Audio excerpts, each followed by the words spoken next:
Say my name.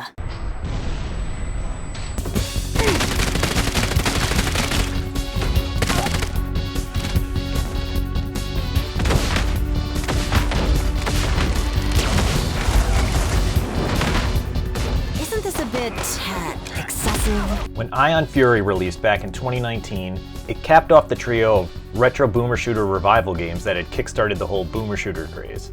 Dusk, A Medieval, and Ion Fury all represented something different and were unique enough that any fans of old school run and guns didn't need to think twice before purchasing them.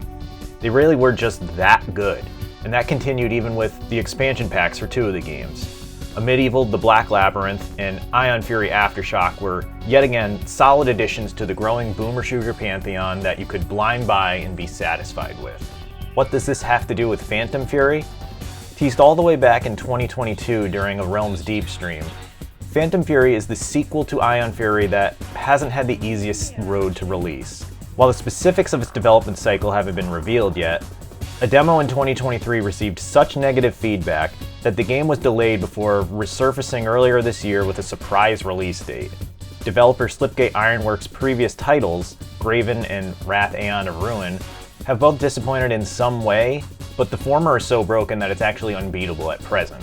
When it comes to Phantom Fury, at least you can play through the entire campaign from start to finish. There are even some really fun set pieces that harken back to the cancelled Duke Nukem Forever demo from E3 2001. Sadly, there are a few too many bugs and strange design decisions for me to claim this as a safe blind buy.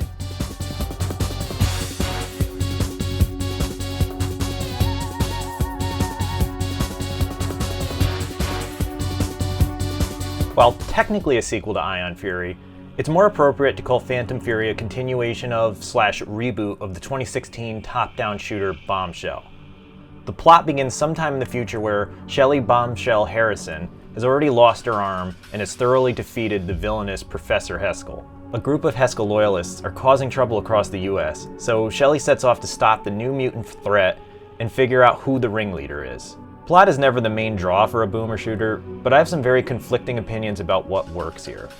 For one, I am not a big fan of the more cynical tone Phantom Fury adopts.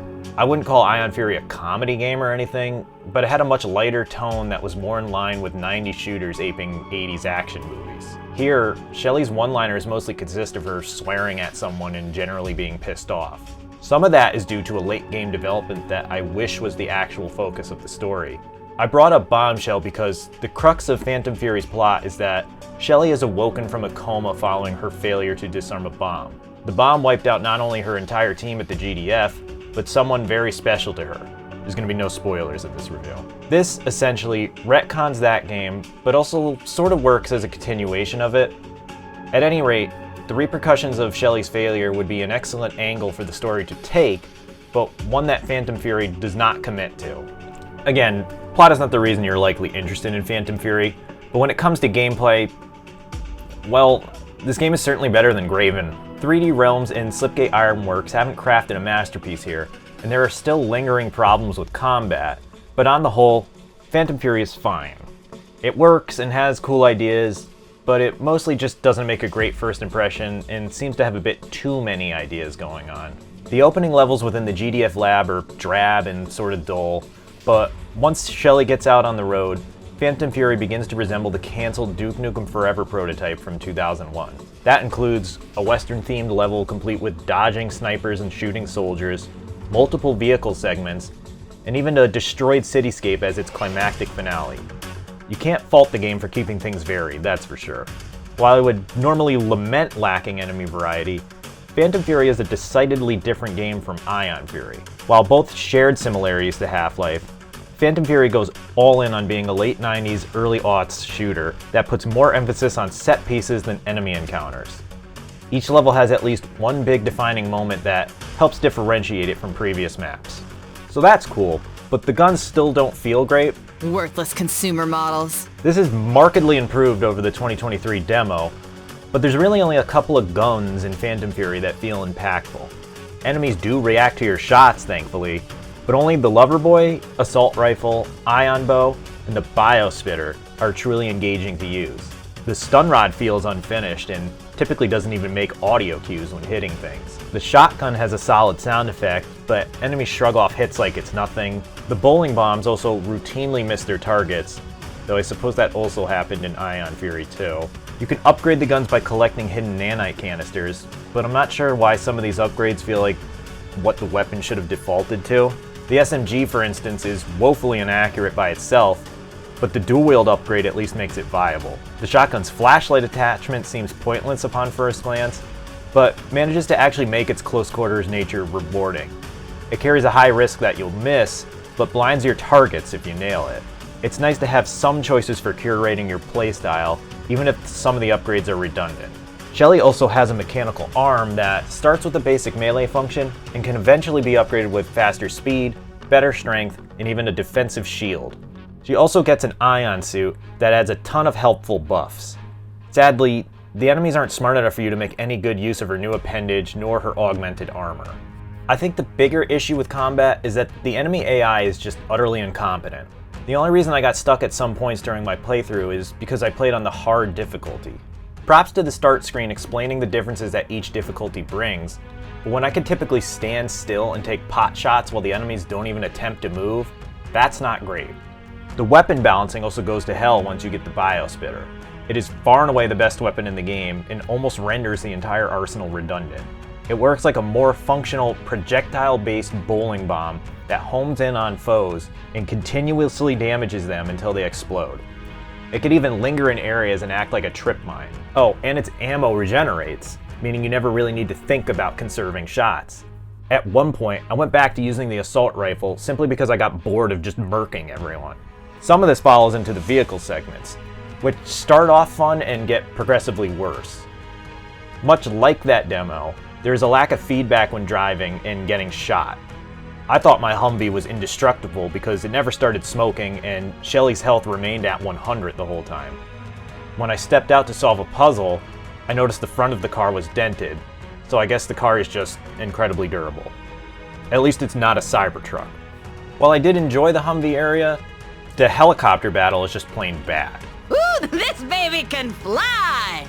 It's completely on rails and, again, has basically zero feedback for when you get hit. A helpful computer voice tells you when your shields and rockets are replenished, but locking onto targets is a crapshoot, and the final stretch of the level is so unfinished that dying doesn't even have a unique animation. The segment just fades into the game over screen. Also, don't even get me started on the last vehicle area that feels completely tacked on. Realistically though, none of this is a design problem. Phantom Fury is built like any number of shooters from 2001 to 2004 that had differing action sequences every few levels. I'm reminded a bit of Red Faction and even PsyOps the Mindgate conspiracy, so there is an exciting core here. With patches, Phantom Fury could become competent even. At present though, the game simply isn't there. This can't be good for me, but I feel great. I do take some issue with later segments, including a laboratory section. Most of Phantom Fury has you moving through linear levels with little backtracking, but the laboratory tries to conjure up boomer shooter design and utterly fails. The level is a mess of samey looking corridors, dreadfully dull enemy encounters, and so much back and forth progression that I simply wanted the game to be over once I was through it. The boss fights as well aren't particularly eventful. These fare better than Graven, where that game just bombarded you with extra enemies to distract from how incompetent the bosses were designed. Here you have actual arenas crafted around the boss's specific attacks, where you'll need to move to stay alive. You still mostly dump ammo into them, but there is better thought put into the encounters, until you get the ion bow and just completely destroy the final two bosses. After a truly awful submarine level, the game then shifts into its last act that recalls the 1998 shooter Sin. That's not by mistake either, as Colonel John Blade from Sin makes an appearance. He was teased in the initial trailer and, well, don't get your hopes up. It's at least a fun bit of world building that may evolve into something cool in the future. In the present, however, I feel that Phantom Fury is still too rough around the edges. I don't hate this game, and it certainly shows improvement over Graven. The biggest problem is that I'm not sure if things will get better from here. Graven is still broken, and there haven't been any significant updates since it was released 3 months ago. Phantom Fury would be a solid little early access game, but it's being released as a finished product.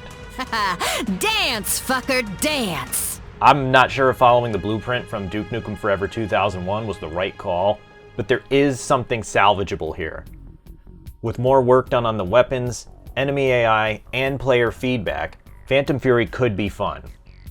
For the moment though, it's probably best to let this one get patched up before jumping into the action. We'll call it Aftershock from Shelly's Terrible Accident, but she's a little off her game here.